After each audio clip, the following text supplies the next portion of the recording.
এক সরকারি চাকরিজীবীর 17 জন স্ত্রী যেখানেই বদলি হয়েছেন সেখানে গিয়েই করে ফেলেছেন বিয়ে। হ্যাঁ, ঠিকই শুনছেন, যেখানে একটা বিয়ে করেই সংসার সুখে রাখতে রীতিমতো মাথা খারাপ হচ্ছে অধিকাংশের, সেখানে 17 জন স্ত্রী। আর তাই সমাজ মাধ্যমে এখন বরিশালের এই বন কর্মকর্তা তুমুল ভাইরাল।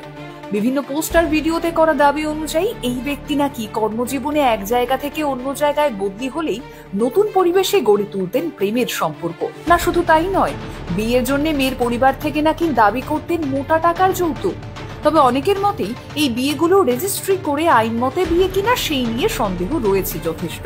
অভিযুক্তের একজন স্ত্রী জানান, 2018 সাল থেকে দেখেছি তার সঙ্গে বিভিন্ন মেয়ের সম্পর্ক। আমাকে বিয়ে করেছে নিজেকে অবিবাহিত দাবি করে। আর এই বিষয় নিয়ে সেখানকার বেশ কিছু সংবাদ মাধ্যম তার সঙ্গে যোগাযোগ করার চেষ্টা করলে তিনি জানান সম্পূর্ণটাই মিথ্যে।